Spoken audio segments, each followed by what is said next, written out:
Thanks for coming out, everybody. As we get started today, just a quick agenda. We're going to have Dr. Kimberly Rupert presenting today, as well as Sam Riggleman, who's going to be bringing a devotional later on. I thought we'd do something a little bit different today as we get started. We've got a few minutes just set aside for prayer. I thought maybe just in your table groups, if you could just take just a couple of minutes, share a request or two, and just pray together to get started, and then I'll kind of break us out of that time with a word of prayer as we get going. So go ahead and share some requests and take some time to pray. Let's open in prayer as we get started. God, thanks again for the opportunity to be here at Spring Arbor and for everything that you're doing here. We ask for blessing on our morning together, time with Dr. Rupert and with Sam. Bless their words and guide them in their presentations. We're so grateful, God, for everything that you do for us, for Jesus and what he means to us. And we ask you to just guide our thoughts in all we do today. In Jesus' name we pray. Amen. Dr. Rupert.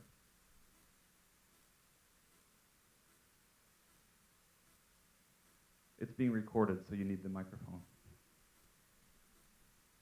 Well, good morning. It's a great pleasure to be with you. It would be a pleasure anyway, but particularly today because it gives me a break from toting and hauling. I am in the process of moving.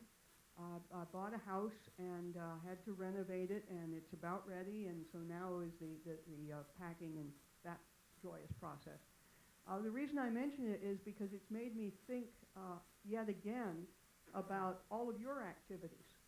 I would not have found this house had there not been marketing. I would not have been able to buy it had I not gotten advice and counsel as to how to proceed.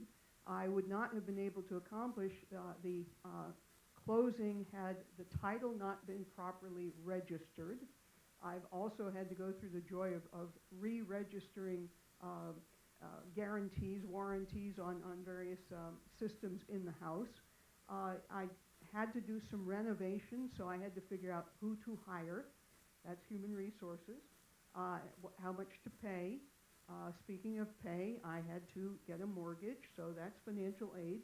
I had to present all my financials, that's accounting, and you know these people want to get paid, which sounds like the business office.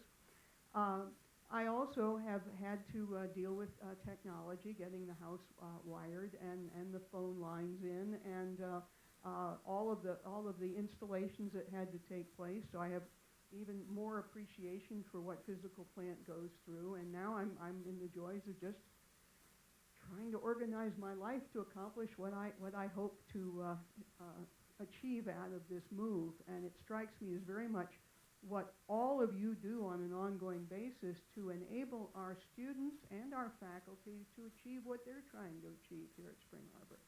So I just wanted to reinforce how much I value that. And because this has been more of an adventure than I anticipated, I particularly appreciate the extent to which Catherine, Sarah, and Becca have assisted me while I've completely lost it on occasion. I've forgotten to do things, and they've put me in the right and reminded me and kept me on the straight and narrow. So I certainly appreciate that. That's what you do every day. Every day you enable this university to accomplish its purpose under God. You are doing an important job. From the perspective of academic affairs, we don't often express appreciation for what staff does because we have a tendency to think we are the core of the university. Of course we are the core of the university, but a core doesn't do you any good if you don't have blood and oxygen and sustenance and everything else running through it, which is what you provide. So I just wanted to say thank you very much for all of that. In terms of what's going on in academic affairs, I know that we're all affected by the disappointment in enrollment. But other than that, things are actually going quite well on the academic side of the house. In terms of enrollment, one of the things that I'm particularly pleased by are some of the things that Brent mentioned in the community meeting, that we are garnering greater interest in the categories of students that come to us, I love this term, organically. That means the people who actually know who we are and want to come here, that we're getting more interest, that the academic qualifications of our students is increasing, that the number of visits is increasing, that we always have been a fine university. The wonderful thing, it's partly the result of marketing and the enrollment efforts and all of you getting the word out, people are beginning to recognize it. So that's very exciting. Then I'm happy to say I think we are delivering on that. I don't have the time to read all of the student evaluations of our courses, but I do get to read some of them, and they're exciting reading. We are genuinely changing people's lives. There are a number of wonderful stories about people coming to Christ. Some of that is as the result of the courses, but some of it is a result of being here at Spring Arbor University in the environment that you provide. And those are always very wonderful. But we also have academic accomplishments, if you will. There is an adult student who was taking the writing program and had an assignment to do a persuasive writing and presented this to her management at her job. And the result of that was not only did the shift differential change from 15 cents an hour to 50 cents an hour in her location, but they actually raised the shift differential to 50 cents an hour in other locations within the company as well. So that is an immediate real-world effect of one of those little liberal arts courses that was only a part of her program. And I say that somewhat facetiously. At our core, we are a liberal arts institution. And although I'm going to talk a little bit about some of our professional programs, the reason that we are distinctive in our professional programs is that we are a liberal arts university. That gives our graduates the tools needed to flex with life, to grow as their profession grows, to learn new things and not to be afraid of new questions and new challenges. So I was really pleased by that story. In terms of our faculty production, we share with the board at every board meeting a report, which Sarah and crew put together, of the academic accomplishments. And it's sort of, the fun part is that we only have to select out of the array of faculty accomplishments. Just quickly, we have 3 new books this semester, one from Jeff Bilbrow, one from Jen Letherer, and one from Marty Covey. We have a very large number of faculty presentations at professional events, but also, and I hope that you saw some of this on the screens around campus, a number of student accomplishments that are enabled because of the faculty support, and particularly in the sciences. We've had a series of those accomplishments being presented. That's what we want to see. We want to see our students succeed and accomplish things and explore on their own. Now, on the programmatic side, the board is very supportive of what we're trying to do on the academic side. We are trying to prioritize programs that make sense, that speak to the students that we want to attract. And so our faculty have developed some new programs which the board approved with a caveat, and I'll talk about that in a minute. But basically, the board has approved a full 124-hour bachelor's degree in business administration to be offered online and at the sites. Now, you may not be aware, but last year the faculty spent a fair amount of time determining what the impediments were to offering a full 124-hour bachelor's degree off campus. As you know, for 30 years we've been offering adult programs, but they've been degree completion programs. We have had the ORM online, but it's a degree completion, and our other programs largely have been graduate programs online. So this is huge. This means that we can now allow students to transfer into Spring Arbor University programs at the sites or online at any stage in their college career. Up until this point, they have had to have 68 hours to transfer in, 58 hours to transfer in. And now they can transfer in if they've got 30 or 52 or none, that they'll be able to do a full bachelor's with us. So the BBA was very important, but we also approved two other 124-hour bachelor's degrees. One is in Christian ministry leadership. Now, as you know, we've had a Christian ministry leadership degree completion program for some time. One of the things that we're trying to do in the academic affairs arena is to transition responsibility for off-campus programs into the campus department. And so theology took on Christian ministry leadership and has revamped it so that now we have a full 124-hour bachelor's, but we also have a certificate which was designed for ordination candidates of the Free Methodist Church and other Wesleyan denominations. So that's very exciting. The other bachelor's was a bachelor in communication leadership, again, which 124-hour can be offered at the sites or online. And then a master's in communication leadership, which is a revision of the MCOM that was out there all along. Now, I said there was a caveat, and this really speaks to your arenas.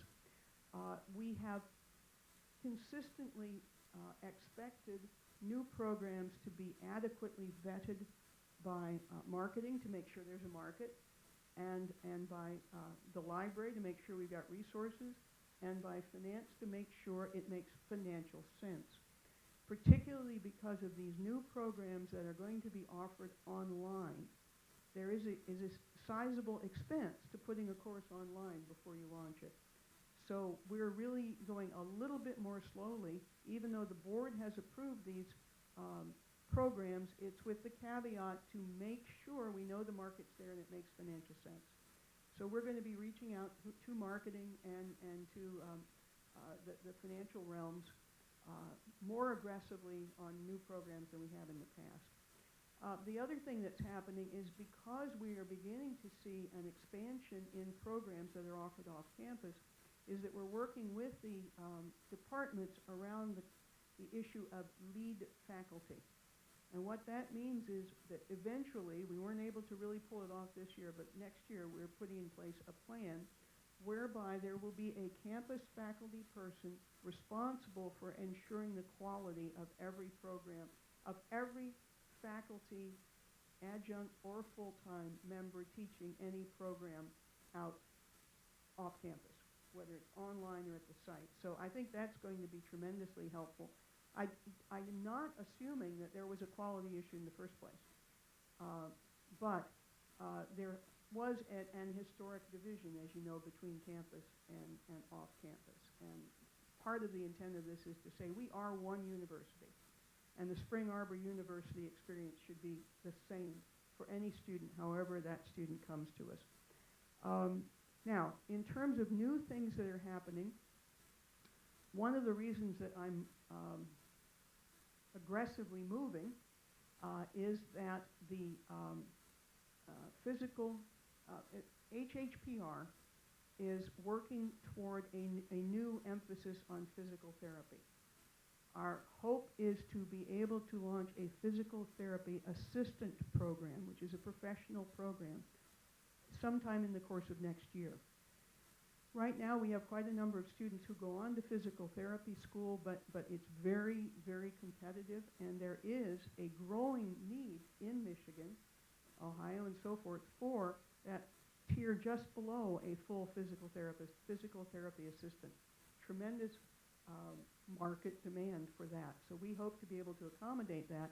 And to do that, we're going to be building a physical therapy clinic across M60 in the physical plant building in the front part that was traditionally occupied by GPS. So the persons who are over there are moving into my house. So I got to get out. I was saying to somebody over the weekend that as provost, I'm really annoyed that the renter is still there, and as a renter, I'm saying, I'm trying. But that's going to be very exciting. They are also coordinating with some other campus activity. You've probably heard a little bit about this.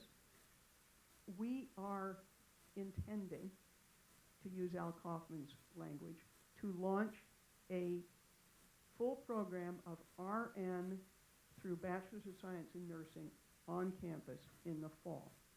Now, the reason that we're saying intending is we have to get approval of the State Board of Nursing in order to launch the program. So that's in the works. We don't know of any impediment. We've got appropriate support from hospital chains, and so we think that's going to happen. But technically, we can't say we are going to do it until we have state approval. But the curriculum has been developed, and this is in the works. So that's very exciting. I'm told that admissions estimates over the years that we turn away 30 students a year who are interested in nursing. And now we're going to have a campus nursing program. So that's very exciting. Let's see, what else is exciting? You have probably heard mumbling and annoyance and so forth and so on with our relationship with Significant Systems over the past year. That was an interesting learning curve for both of us, for us and for Significant Systems, and for their subcontractor, Platform, which has recently changed its name to KeyPath Education. But it's beginning to work, and we've developed, they're beginning to get some traction. They are going to meet their contractual obligation in terms of recruiting students. In fact, it looks like they're going to exceed that. Yesterday, there was a press release by KeyPath. They have acquired an outfit whose name will escape me.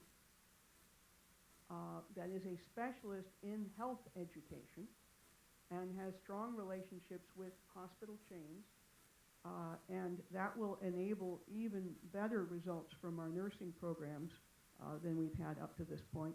But in addition, their new acquisition/merger candidate has a specialty in undergraduate online programs. So that comports very nicely with the programs that we've just approved. Their biggest single client is Central Christian College in Kansas, which I'm told has hundreds and hundreds of online undergraduate students in 8 different programs. So KeyPath is very excited, and they're saying this will enable us to be even more helpful and successful with Spring Arbor University. So that's encouraging. The other area where things are changing a little bit is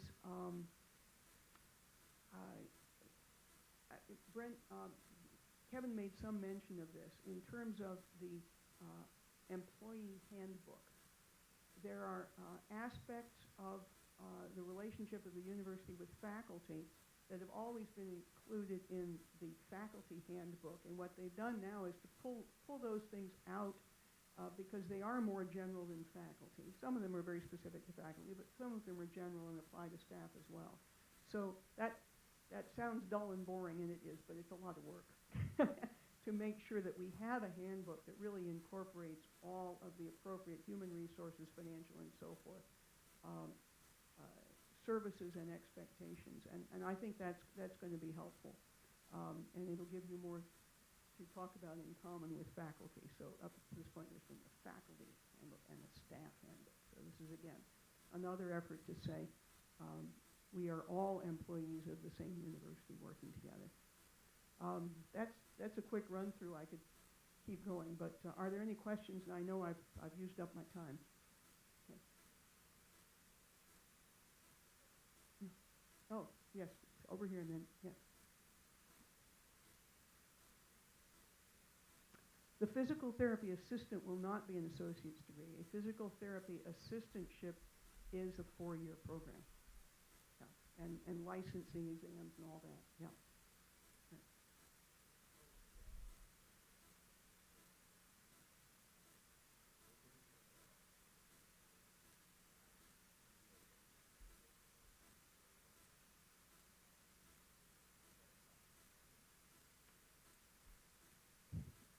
It's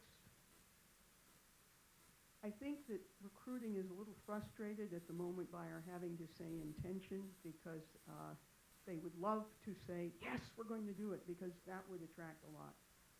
And it's because of this sensitivity around the legal requirement to say we intend, but not we are going to, without permission. It makes it's kind of this funny.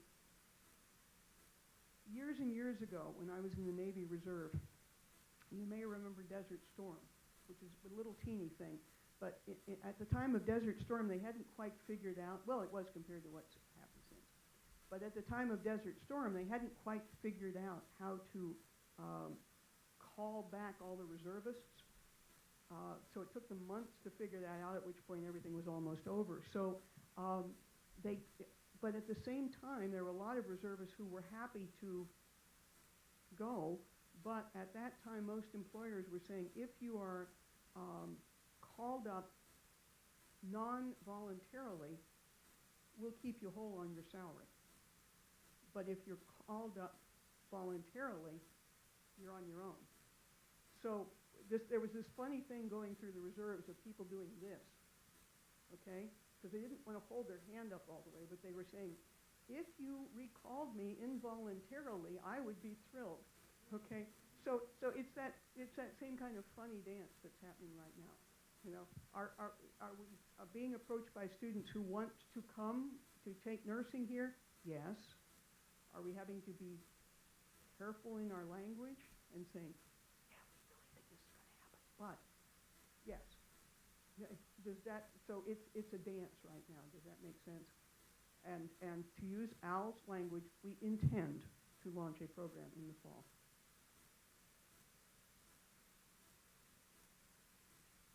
I am told that the Bureau of Nursing does not have a reputation for great efficiency.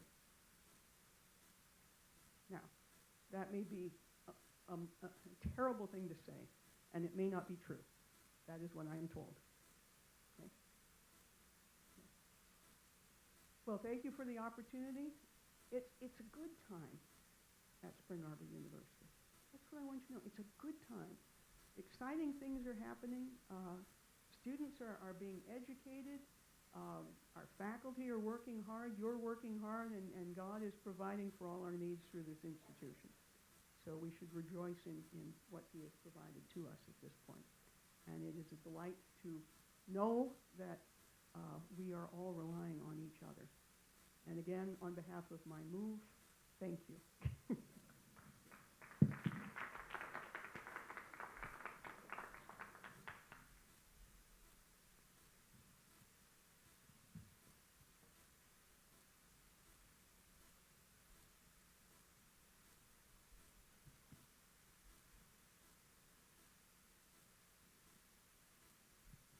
A man was being tailgated by a stressed-out woman on a busy boulevard. Suddenly, the light turned yellow just in front of him.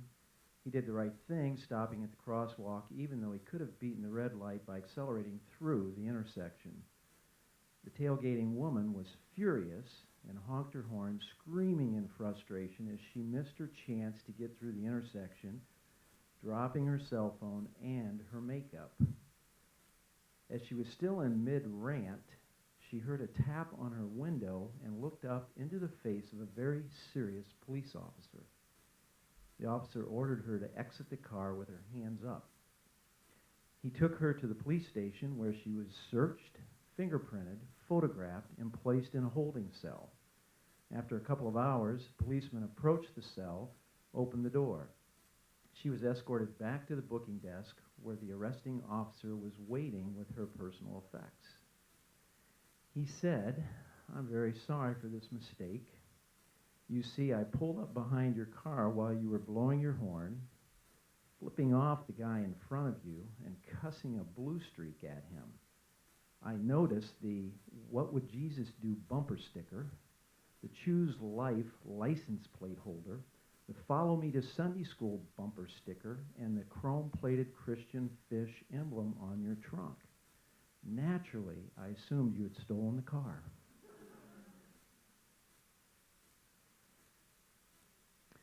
Somehow that connects with what I want to say to you this morning. Not that you should know this, some of you would, but this is my final of 40 years of coaching, and I'm going to be retiring at the end of the spring when everything is wrapped up. I'm hoping it's late in May. I've got 28 guys I'm counting on that would be the case, but anyway, I'm hoping that's going to be true. One of the things that you process during this time is a constant releasing of things. It's kind of an interesting time because I'm finding that there are times when I'm on my way home at night where I'm realizing it's the last time I've done something. In early September, right at the beginning of school, I had my organizational meeting with our players that I've done now for 40 years, and I'm driving home that night realizing that's the last time I'm going to do that. I just finished fall practice for the last time, and I also did another thing for the last time that I was really excited about, and that was writing fundraising letters, and for the last time. My concern in all of it, and I have voiced this to my wife, Kathy, is that I really want to finish well. I don't want to do this just sliding through, and I want this to be the best effort that I've got in all of this, and I'm committed to that, and I've assured my players that I am, and they probably are finding that out on a day-to-day basis right now that that's the case. But as I was thinking about that and thinking what I want to communicate to you today, I want to talk to you for just a few minutes about finishing well. What does that look like? What does that really, really mean? Several years ago, I had the opportunity to hear a guy by the name of Steve Moore speak. He's with Kingdom Building Ministries. And he shared this piece of information that, to me, has really stuck. And he said this, that in round numbers, there are approximately 1,000 leaders that are mentioned in the Bible. 100 of those 1,000 have some information we can study about their life. And about 50 of them, we have enough information that we can actually develop a leadership timeline with them. And you can probably think of some of those individuals. Here's what caught my attention. 1 out of 3 finished well. 1 out of 3. Here were the criteria used for finishing well. They maintained a vibrant personal relationship with God all the way to the end. They developed their God-given potential sufficiently, and they left a legacy. Those 3 things.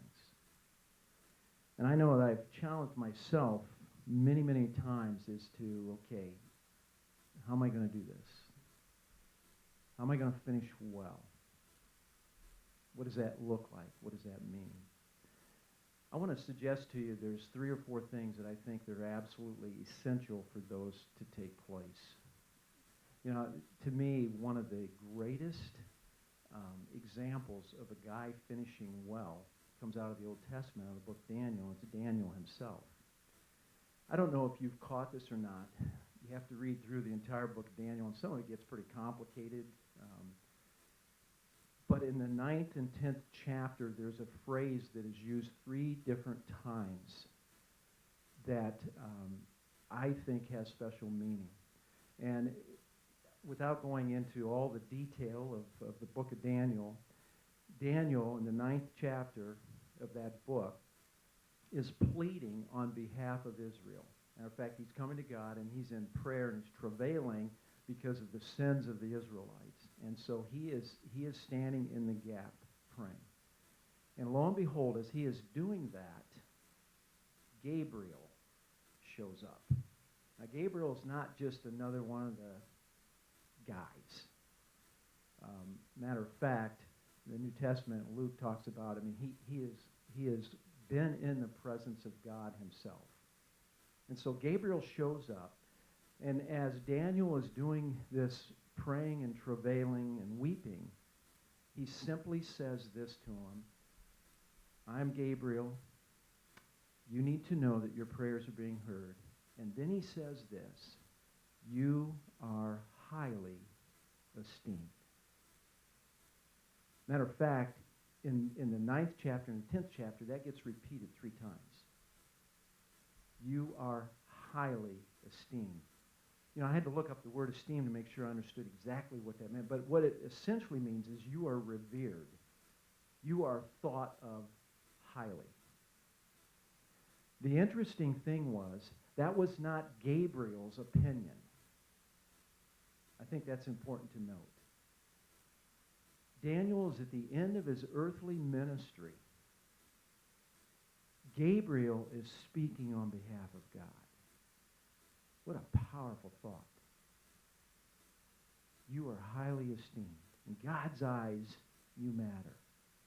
You are revered by God. So you begin to think about, okay, so how do I arrive at a point in my own life where Gabriel would show up on my front porch and be able to make that kind of statement? I think there's several things that you have to get in place. And you have to do it now. It's not something you just wait on. Number one is that I think that what is absolutely essential is that you surround yourself with other people who have a great interest in your own personal development and growth. And it doesn't matter where you are age-wise. You know, let me share something with you that was really, really startling. I don't know if you're familiar with the name Dr. Howard Hendricks. He's now passed away. Long-time teacher, author, professor at Dallas Theological Seminary, one of the very, very, very finest. He did a piece of research. There are 240 pastors who had experienced some kind of moral breakdown, moral impropriety in their personal lives. And so he went back and did the study of what was going on with those guys, and many of them he interviewed personally. And in every single instance, not one of those people, and most of them I would assume were men, not a single one of them had a person of accountability who was beyond where they were in their own spiritual walk involved in their lives. Wow. How important is it? Okay, number one. Secondly, is that there has got to be intent on our part to seek intimacy with God on a regular basis. Are we interested in an ongoing attitude of spiritual renewal in our own lives? You know, Dwight L. Moody was asked why it was that he felt he needed to be filled with the Holy Spirit so often. You know what his response was? Because I leak so badly. That was Dwight L. Moody. My wife, one of her very favorite authors is A.W. Tozier. Tozier writes this: continuous personal revival. Here's the characteristics. Get thoroughly dissatisfied with yourself.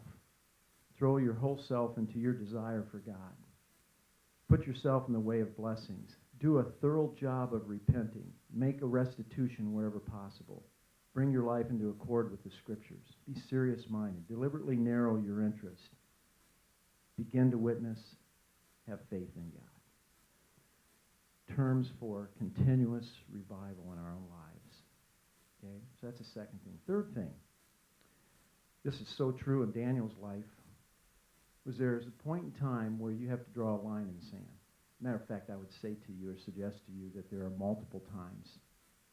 But I would also suggest that it's absolutely important that we have established in our own lives that list of non-negotiable items that we just absolutely refuse to give in on. What are they? What are the things that matter? What are the things that I'm willing to say, you know what, this is where the line is drawn? You know, in Daniel's case, as all of you are aware, all the way back in the first chapter of Daniel, that line was a line that was drawn over eating the food that was offered to idols. That was the break point. And they drew a line. And we all know the story of what happened with that, the outcome of that. But that was very, very important. Have I drawn lines in the sand that make it clear that this is a boundary I do not exceed. And that has to be done in our personal lives if, in fact, we expect to be able to finish strong. You know, I have some policies. I have a couple young ladies right here that are working in our area, Lori and Betsy. But I've had a policy for years and years and years that when one of my female colleagues or a female student comes into my office, I never shut the door. Never shut the door. And the reason for that is because I don't want anybody to walk by and make an assumption that's incorrect. And it's just a little thing, but it's a protection. I drew a line in the sand regarding that. I was out yesterday with actually one of our alumni having lunch in town, and went downtown, had lunch, and it was interesting to me as I was watching corporate people walk into this place where I was eating, that there were a number of them walking in, and they were not spouse with spouse. They were colleagues with colleagues, male and female, and it dawned on me, it just was a thought that came to my mind is, wow, where are you putting yourself in that kind of a position to do that? You know, Billy Graham, I don't know if you're familiar with this or not, or aware of this or not, but back in the 1950s, Billy Graham was really, really concerned about what was happening with some nationally known evangelists. And he and his staff were in California, Modesto, California. And he was so concerned that he brought his staff together and said to them, I want you to take the next hour, you go by yourself, and I want you to seek God as to what it is that we need to do to protect the ministry that we're involved in. What is it that we have to do? And so those guys went out, and an hour later returned. They sat down and talked about what it is that they sensed that God was giving them direction on. As a matter of fact, if you read Billy Graham's leadership book, what you'll find out is that it became known as the Modesto Manifesto, is what it was. And there were 4 or 5 things that they put in place to guarantee the integrity of that organization. You can talk about all kinds of people that were high visibility evangelists and preachers who unfortunately tripped. But it is really difficult over 5 decades of ministry to identify where it was that the Billy Graham organization stumbled because of the things that were put in place. The 4th one, and final thought for you today, is your commitment to be a lifelong learner, to never stop. It's one of the things I'm trying to instill into my players. I meet with them almost every single day throughout the course of the year. There's sometimes when they get a break from me. That's probably what they feel like. But every single day, I take seriously building into their lives. At the beginning of practice, it's what I do. In order for me to do that, I've got to stay sharp with what I'm doing. I made a commitment some time ago. Matter of fact, I think I'm in the 5th year of this right now. Some of you may have heard me say this before, but I've made a personal commitment that every month I read 2 books. And at the course of a year, means I've gotten through 24 of them. And I actually had a year, it was a year ago, I was on the shelf for a while because I had some major surgery, and so I had more time than I normally would have, and I got through 40 books last year. Just things that have great interest to me, that have to do with spiritual formation, have to do with leadership development, obviously have to do with coaching. Some of it has to do with military stuff that I kind of like, Navy SEALs and that type of thing. But the point is this. I stay on top of that because I want them to be able to drink from a stream that is crystal clear and is flowing, not some stagnant pool. And so I've taken that on as a responsibility in my coaching and in my leadership development to make sure that that happens. And you say, well, there's no way I can get through 24 books a year. I'm just telling you, you can. And the reason you can is because it really means that what you're doing is reading between 15 and 20 pages a day. That's all. Most books, you go into a bookstore and pull off the shelf is between 250 and 300 pages. Figure it out. You read 15 pages a day, you can get through 2 books a month. You just have to commit to reading 15 pages a day. and to get that. The point is this, though. Am I constantly in a growth pattern? And am I surrounding myself with people who are growing? Because I think that's a critical part of all of this, is that I want to be around people who are vibrant, who continue to pursue and want to get better at what they're doing. Let me close with this regarding the word pursuit. I love Paul's writings in Philippians 3, where he walks through this pedigree and then he finally gets to the real stuff. And basically says two things that I think are really critical. Number one is I want to be found in him. And the second thing is I want to be like him. Those were the two things that drove Paul's life. And at the end of the day, I'd like Gabriel to show up and say, you know what, you were found in him and you were like him. And my encouragement to you is to continue to do likewise. So, Joe.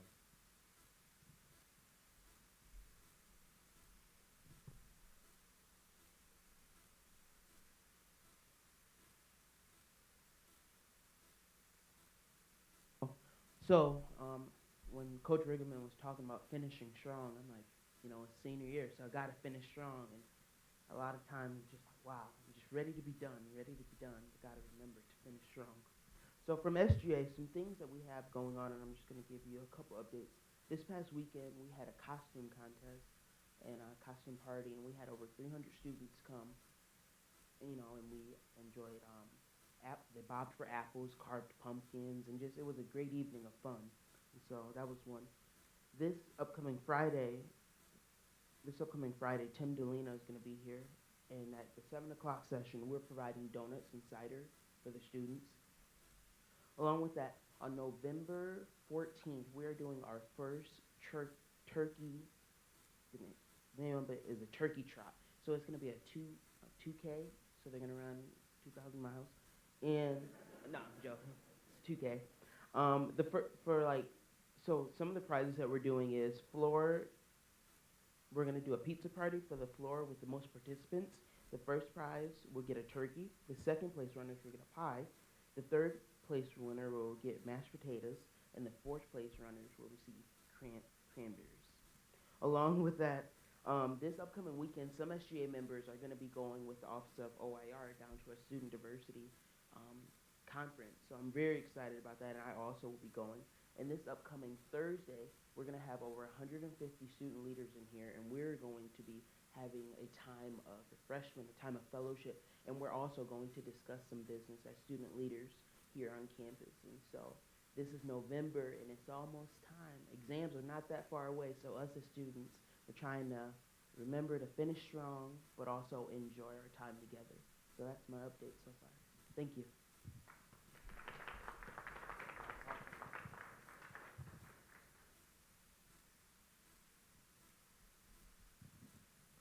Thank you. A couple of things to share from the faculty. There have been a number of initiatives that are underway, particularly dealing with kind of new curriculum proposals. We had a series of those that came through the curriculum committee, and now we're in the process of people kind of gearing up and figuring out what those look like and what the financial models look like, to think about whether we launch, when we launch those and how that all works. So that's one piece. That's raised an issue I thought I would kind of, when I thought of what I would share, that I think is an ongoing conversation we have, which is where's the balance between new program and expanding, doing new things, and also figuring out how we're doing with what we're currently doing. Are we the right size? Are we evaluating the right things? Are we thinking about the right kinds of things about programs? And sometimes some people feel, I guess I would put myself in that category, that we get so excited about a new prospect that we're always looking over the horizon at the next new thing. And it's a reminder that sometimes we got to come back and pay attention to what we're doing already and to make sure we're doing that well and that we're supporting that well. And I think right now among the faculty, we've got a Senate meeting this afternoon, I think we're right on the edge of trying to really begin to seriously address those concerns.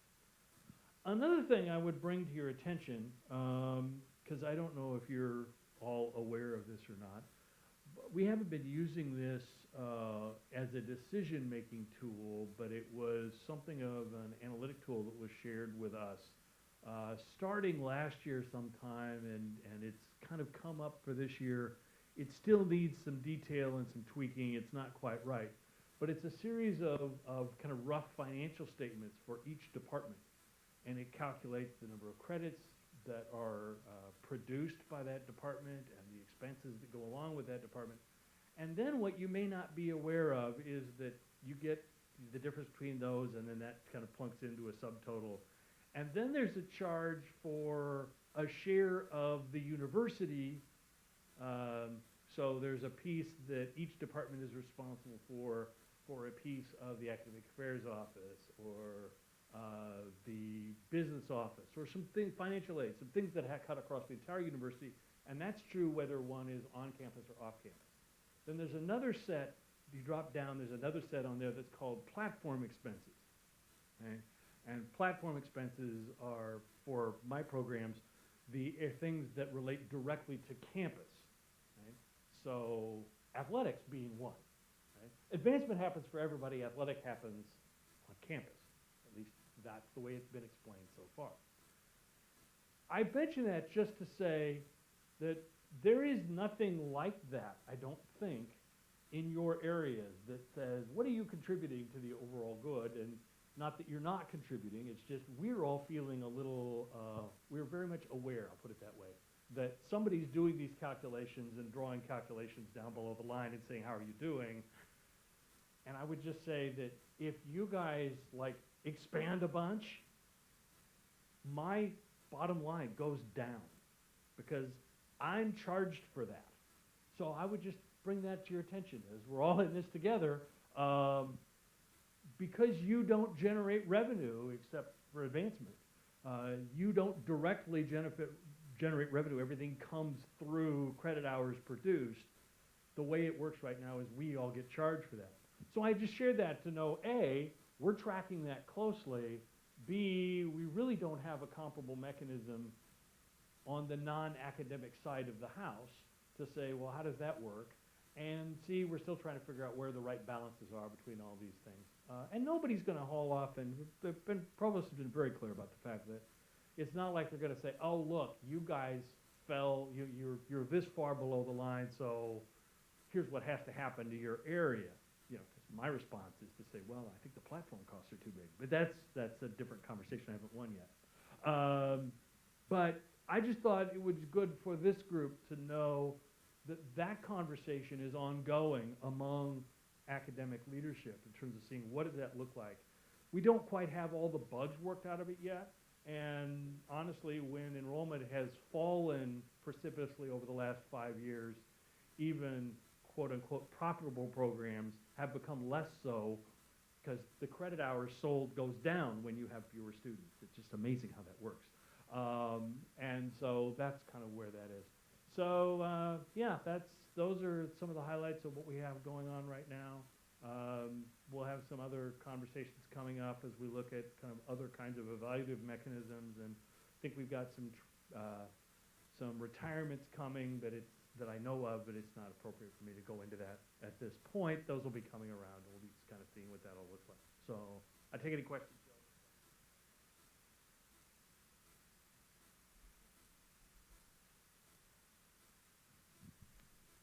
For anyone that doesn't know who I am, I keep running into that, and I'm trying to learn so many faces, and I'm just one face. But I'm Melissa Montgomery, if you haven't formally met me in passing throughout other meetings, the HR director. So I just wanted to take 2 quick minutes and let you know 2 important things. Kevin Rose mentioned yesterday in the community meeting, but I felt it also important that not everybody attends every meeting, and I wanted to make sure the word is out there. And what the most important thing is the university is implementing some enhancements and improvements to our current TIA-CREF retirement plan, and those changes will take effect January 1st. There will be a mailing from TIA-CREF that will come out November 20th, and it will be sent to all employees' postal mailbox. So I want you to be on the lookout for that letter. It will explain the enhancements, the improvements, and the changes to the current TIA-CREF retirement plan. It's going to allow employees to have greater access to more options, at a lower cost. So it's a very good thing, and it will be a great thing for the university and the employees as they save for their retirement. The other thing is, in addition to that letter coming out, we are going to have meetings here on campus after you receive the letter. So Tia Krepp and the Partner Cap Trust, his name is Errol Hall, they will be coming on campus to meet with any employees with questions, concerns, and to explain any additional information that they feel is helpful and informative to the employees. And they will be on campus Wednesday, December 2nd and Thursday, December 3rd. So watch for more information to come regarding that. I will make sure you know the location and times. So if you want to come see them, you'll have access to them on at a personal level. The only other thing I wanted to bring up is open enrollment's going on right now. That is now through next Friday.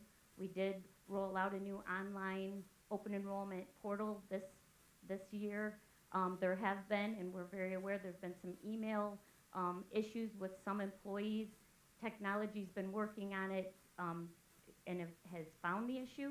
They assure me that any future email communications through this portal, because we'll be sending reminders and things like that, have been resolved. It was a matter of different browsers and what gets sent to junk mail and lists like that. So they have opened up those areas that were holding those emails back, and they have corrected it for in the future. If you've checked your junk mail or you have not received an email regarding open enrollment with a username and a link, please contact me or Donna Zimmerman. We'll get you up and going with no issue at all. Anyone that would prefer to have help or assistance with the online process, the election process, we are going to be over in Upper Dietzman next, I believe it's Tuesday. Let's see. Yes, next Tuesday and next Friday, the 10th and the 13th from 9 to 4, we'll have laptops set up. Feel free to stop over if you're not comfortable with the process, and we'll gladly walk you through it. So there's no reason to struggle, or and then any benefit changes you may have, contact Donna and she'll get you what you need in regards to forms or getting them submitted for a January 1st effective date. So those are the only two things I wanted to touch on, just because I feel they're both important. So thank you. All right, thanks everyone. Great meeting, lots of great content today. Just one quick announcement as we go. Next meeting is December 3rd, and that's a buck lunch. Typically that's our Christmas event, so we'll try to have some festive things for you. Stay tuned. We'll make sure we send an email out to remind you. And then the meeting after that is January 7th, and we're actually going to be in the polling lobby because there's another program that needs to happen here that's a much bigger group. So we're going to be meeting over there, but we'll make sure we let you know. Anyway, thanks again for coming out. Have a great day.